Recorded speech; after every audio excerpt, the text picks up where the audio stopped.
बताएगा तो किस अनुच्छेद के अंतर्गत जो है लोकसभा की बैठक आयोजित करने के लिए न्यूनतम संख्या जिसको कोरम बोलते हैं, और कोरम कितना होता है वैसे 1/10 होता है, यह किस अनुच्छेद के द्वारा प्रावधान किया गया है कि कोरम जब तक नहीं होगा तब तक लोकसभा का बैठक नहीं होगा? यह किस अनुच्छेद में बताया गया है? अनुच्छेद 100 में बताया गया है। किसमें? अनुच्छेद 100 में बताया गया है। और यही उसी को बोलते हैं कोरम कुल सदस्यों का 1/10वां भाग होता है। आगे आपको बताना संसद का प्रावधान किस अनुच्छेद के अंतर्गत किया गया है?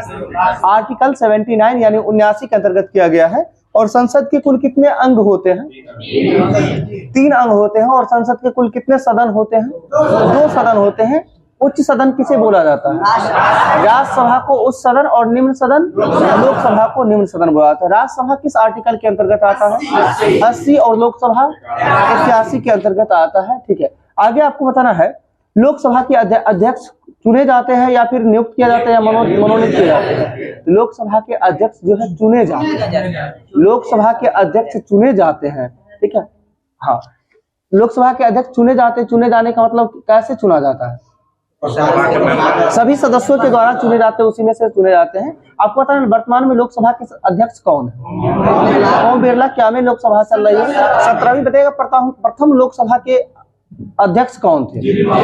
जी मावलंकर। और उपाध्यक्ष अनंत शयनम अयंगर हो जाएंगे। प्रथम लोकसभा के अध्यक्ष कौन होंगे? जीवी मावलंकर। और अध्यक्ष उपाध्यक्ष कौन हो जाएंगे?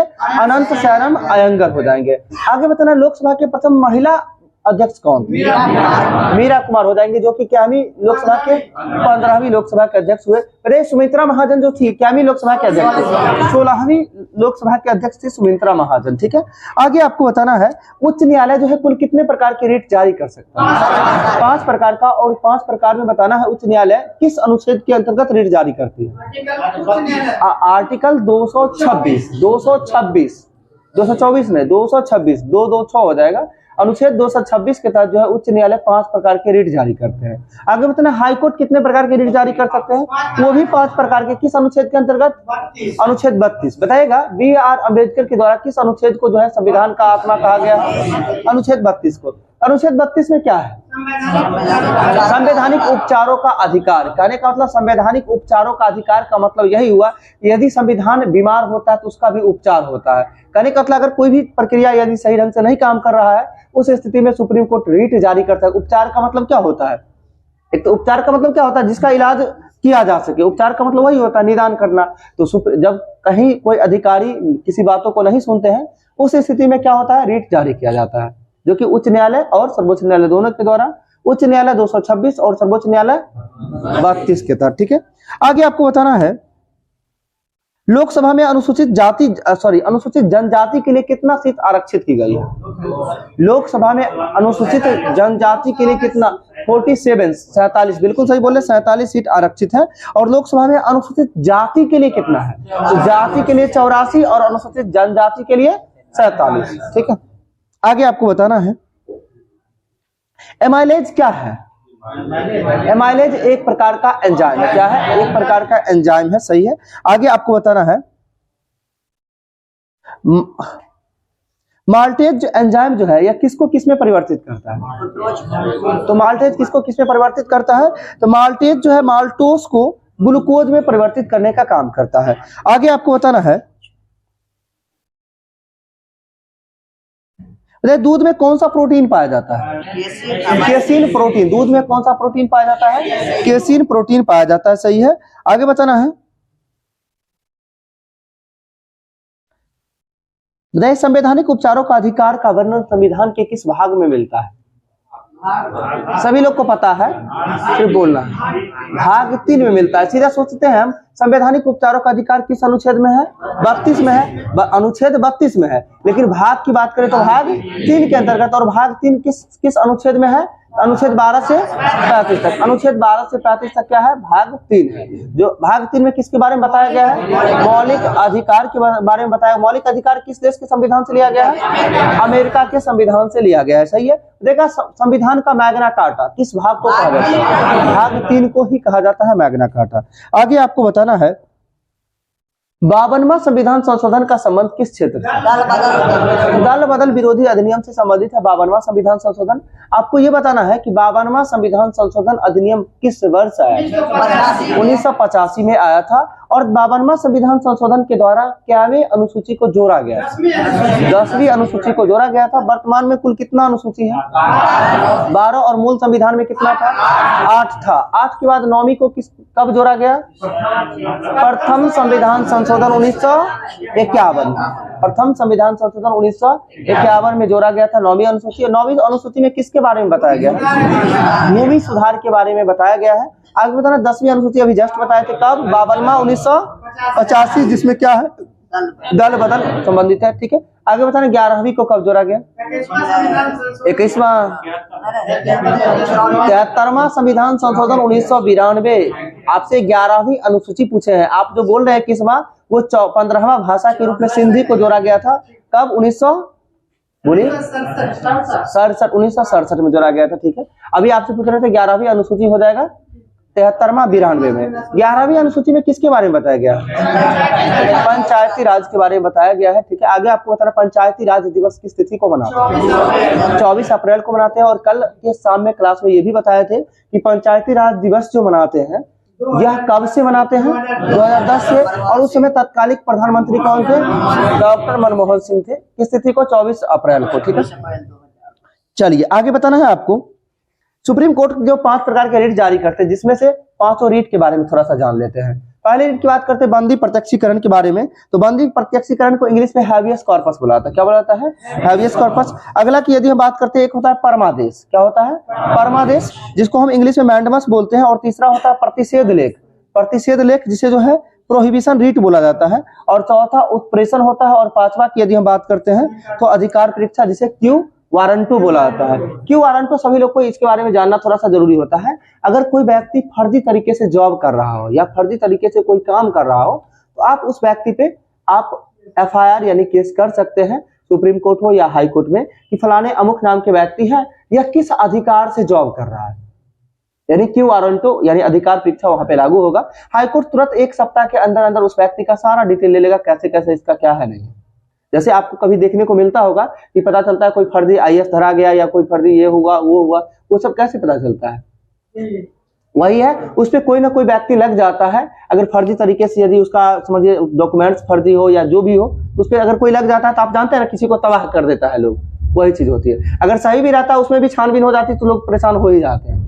वही है वो, हाँ बिल्कुल 100% लागू होगा, 100% होगा।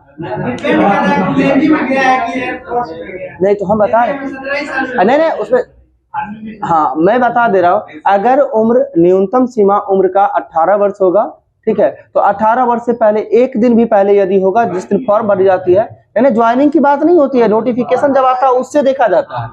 आप फॉर्म भरते हैं तो फॉर्म में उम्र कब, किस उम्र के अकॉर्डिंग ना फॉर्म भरते हैं, तो वही चीज है। तो उसका जो आपका जो डेट ऑफ बर्थ सर्टिफिकेट यानी मार्कशीट हो या किसी आधार का अकॉर्डिंग जो भी हो, अगर ऐसा है तो वो 100% हो सकता है। किसी के मन में ये भी आता है कि किसी के पास अगर समझिए वो ऐसा नहीं है, उस चीज का मतलब जो होता है कि फर्जी सर्टिफिकेट बनवा लेता है अपना, और फर्जी सर्टिफिकेट बनवा के, जैसे समझिए कोई SC नहीं है, आप समझ लीजिए, और SC कैटेगरी से कोई अपना सर्टिफिकेट बनवा लिया है, क्या आप जानते हो ऐसी स्थिति में वो जॉब से बाहर जा सकते हैं? और जॉब से बाहर ही नहीं, जितना दिन का वो सैलरी रिसीव किए होंगे वो पूरी सैलरी के साथ रिटर्न करना पड़ेगा। जी, इंटरेस्ट भी लेता है। अब समझ लीजिए, तो वो आसान नहीं है, फर्जी होता है ना। इसे हर कोई बात नहीं, कर रहा है तो करने दीजिए, ठीक है, समझ रहे हैं ना? नहीं हम समझते हैं, होता है, बहुत सारे लोग के नजर में आ जाता है, ठीक है। अब कहने के लिए बोलिएगा तो कुछ लोग मेरे बारे में बोल रहे थे कि जिस नौकरी पे कूद रहे हैं नौकरी खत्म करवा देंगे, हम केस कर देंगे, ठीक है, तो उससे क्या हो जाएगा? हम क्या बता रहे हैं, वही चीज हम कह रहे हैं। नहीं मतलब ये बता रहे हैं, तो इस चीजों को लेके ऐसा आप यदि हाँ ऐसे ही आप यदि ऑथेंटिक है, हर चीज आपके पास है, तो कोई दुनिया का कोई ताकत नहीं हटा। नौकरी से हटाना मतलब समझ रहे, बहुत बड़ी चीज होती है। आप जान लीजिए, आपको नौकरी ज्वाइन करने में जितनी परेशानी नहीं होगी ना, उससे ज्यादा परेशानी आपको नौकरी रिजाइन करने में होगा। आप ज्वाइनिंग में क्या होता है, सबको मंत्री महोदय नियुक्ति पत्र बांट देंगे, हो गया, काम खत्म, उसमें कोई विशेष प्रोसेस नहीं है, ठीक है। सारा डॉक्यूमेंट्स जमा किए हो, काम खत्म। लेकिन आप जब रिजाइन देंगे तो 100 जगह आपको चक्कर लगाना पड़ेगा।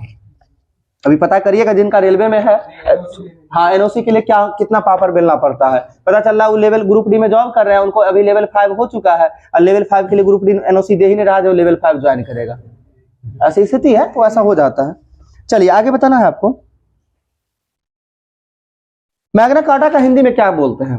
कभी कभी हो सकता है आपसे पूछ लिया जाए कि संविधान का अधिकार पत्र किस भाग को कहा जाता है, तो भाग 3 को कहा जाता है, सही है। आगे आपको बताना है राखी गढ़ी जो है ये कहाँ स्थित है, हरियाणा में है, सही है। बताइएगा हड़प्पा सभ्यता का जो कौन सा स्थल है जो जिंद क्षेत्र में स्थित है, जिंद क्षेत्र में स्थित है। हड़प्पा सभ्यता का कौन सा स्थल है जो जिंद क्षेत्र में स्थित है, वो राखी गढ़ी ही हो जाएगा। अच्छा, रोपर किस नदी के किनारे स्थित है, सतलज नदी के किनारे स्थित है। बताइए रोपर कहाँ पड़ता है, पंजाब में, हरियाणा नहीं पंजाब में पड़ता है, ध्यान रखना है, रोपर पंजाब में पड़ता है।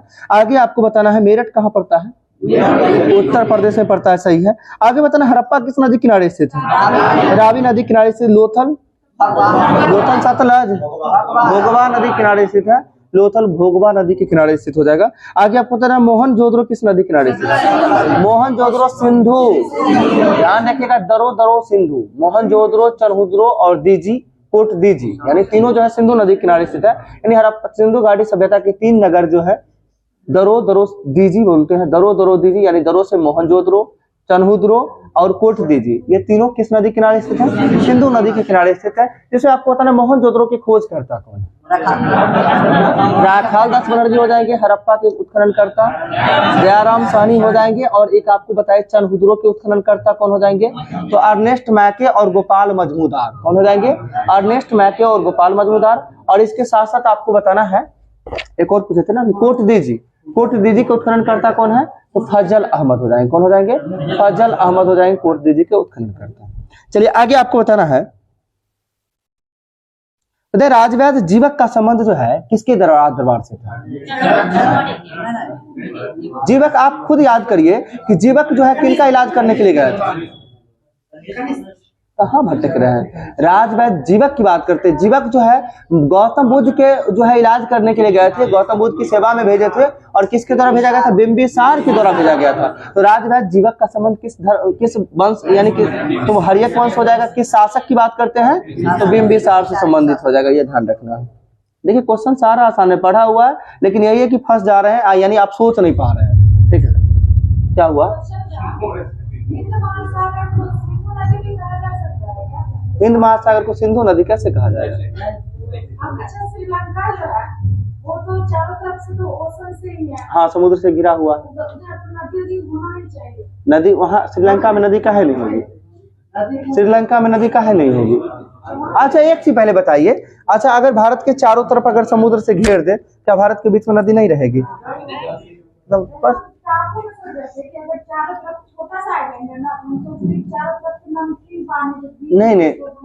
नहीं क्या सिर्फ बीच से आप जान रहे हैं, जैसे भारत की बहुत सारी नदी है, गंगा नदी कहाँ से निकलती है, गोमुख हिमालय से निकलती है, यानी समझिए हिमालय एक तरह से हिमालय से निकलती है, सीधा समझिए, तो वहां से निकलते हुए तो भारत के किसी भी क्षेत्र में प्रवेश कर सकती है, ठीक है। तो उसी तरह श्रीलंका में भी है, और श्रीलंका में पहाड़ी थोड़ी नहीं है, कहीं ना कहीं से निकलती ही है, सीधा समझ लीजिए। तो श्रीलंका की सबसे बड़ी नदी कौन सी है, महावेली गंगा, महावेली गंगा श्रीलंका की सबसे लंबी नदी है। चलिए आगे बताइएगा, शैव संत जो थे ये नैनार थे या अलवार थे, नैनार थे, और अलवार किसके उपासक थे, विष्णु के उपासक थे। ध्यान रखिएगा, देखिए नैनार और अलवार, ठीक है, ये दोनों में कंफ्यूजन होता है। नयन की बात करते हैं, भोलेनाथ को कितना नेत्र है, 3 नेत्र, एक एक्स्ट्रा है, उसे होना चाहिए 2 ही है, तो नयन मतलब क्या होता है, आंख होता है। ध्यान रखें, नयनार का संबंध किससे हो जाएगा, शिव से, यानी शैव धर्म से, और अलवार की बात करते हैं वो विष्णु से संबंधित था, यानी वैष्णव धर्म से संबंधित था। जिसमें पूछा जाता है कि नैनार संतों की संख्या जो है कुल कितना हुआ करता था, तो 63 हुआ करता था, ठीक है। आगे बताना है आपको,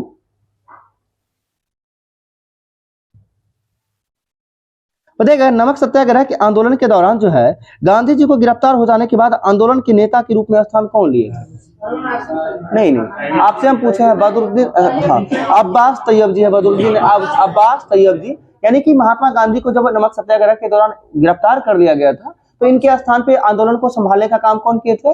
अब्बास तैयब जी के द्वारा किया गया था। सही है। आगे आपको बताना है, कल भी बताया था नमक सत्याग्रह कब प्रारंभ हुआ था? 12 मार्च 1930 को, और समाप्त कब हुआ? 6 अप्रैल 1930 को समाप्त हुआ था। सही है। आगे आपको बताना है, और 6 अप्रैल 1930 को नमक सत्याग्रह समाप्त होते हुए ही इस घटना को क्या नाम दिया गया? सविनय अवज्ञा आंदोलन। तो पूछा जाता है कि सविनय अवज्ञा आंदोलन किस तिथि को प्रारंभ हुआ? 6 अप्रैल 1930 को प्रारंभ हो गया था। सही है। आगे आपको बताना है, हुगली नदी, हुगली किसकी सहायक नदी है, ये बताना है।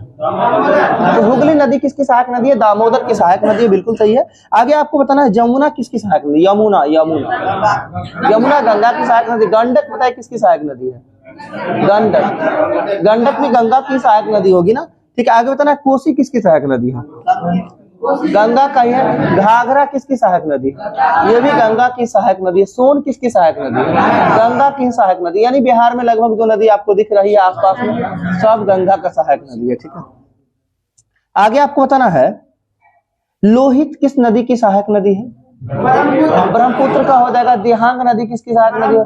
ब्रह्मपुत्र का ही हो जाएगा। तीस्ता बताइए किसकी सहायक नदी है? ब्रह्मपुत्र का ही हो जाएगा। सही है। आगे आपको बताना है जी, और ब्रह्मपुत्र नदी को तिब्बत में किस नाम से जानते हैं? सांगपो के नाम से जाना जाता है। और गंगा नदी को बांग्लादेश में किस नाम से जानते हैं? पद्मा के नाम से जानते हैं। और बताइएगा, ब्रह्मपुत्र नदी को बांग्लादेश में किस नाम से जानते हैं? जमुना के नाम से जानते हैं ना, यमुना नहीं, जमुना के नाम से जानते हैं। ठीक है। आगे आपको बताना है, WTO का मुख्यालय कहाँ है? जेनेवा। WTO का स्थापना कब हुआ था? 1995, 1 जनवरी 1995 को हुआ था। आपको बताना है, WTO का नाम जो है किसके स्थान पे दिया गया है? गैट के स्थान पे। GATT। गैट का फुल फॉर्म बताना है, general agreement trade and tariff. क्या होता है? General agreement trade and tariff हो जाएगा। और इस गैट की स्थापना किस वर्ष हुई थी? 1947 को। कब हुआ था? गैट का स्थापना 1947 को हुआ था। और इसी का नाम बदलकर WTO किया गया था, जो कि 1 जनवरी 1995। आगे एक WTO और है जिसका फुल फॉर्म होता है वर्ल्ड टूरिज्म ऑर्गेनाइजेशन। हिंदी बोले तो विश्व पर्यटन संस्थान। तो विश्व पर्यटन संस्थान का मुख्यालय कहाँ है? मैड्रिड, स्पेन में हो जाएगा। कहाँ? मैड्रिड में है। हाँ। WTO जो है वर्ल्ड टूरिज्म ऑर्गेनाइजेशन का मुख्यालय जो हो जाएगा, कहाँ हो जाएगा? मैड्रिड, स्पेन में। और आपको बताना है, वर्ल्ड टूरिज्म ऑर्गेनाइजेशन का स्थापना हुआ 1925 में हुआ था। बिल्कुल सही, 1925 में। आगे आपको, यूनेस्को का मुख्यालय कहाँ है? पेरिस है। ILO का मुख्यालय कहाँ है? इंटरनेशनल लेबर ऑर्गेनाइजेशन की बात करते हैं, लेबर की बात करते हैं। लेबर जेनेवा हो जाएगा। ILO यानी विश्व श्रम अंतर्राष्ट्रीय श्रम संगठन का मुख्यालय जेनेवा हो जाएगा। स्वास्थ्य संगठन का मुख्यालय जेनेवा। बताइए, विश्व स्वास्थ्य संगठन का स्थापना कब हुआ था? 1948। अगर डेट की बात करें तो 7 अप्रैल 1948 को जो है वर्ल्ड टूरिज्म और वर्ल्ड कहते हैं, वर्ल्ड हेल्थ ऑर्गेनाइजेशन हो जाएगा, वर्ल्ड WHO। ठीक है। आगे आपको बताना है, विश्व मौसम विज्ञान संगठन का मुख्यालय कहाँ है? जेनेवा ही हो जाएगा। सही है। आगे बताना, विश्व बैंक का मुख्यालय वाशिंगटन DC। अंतर्राष्ट्रीय मुद्रा कोष IMF का मुख्यालय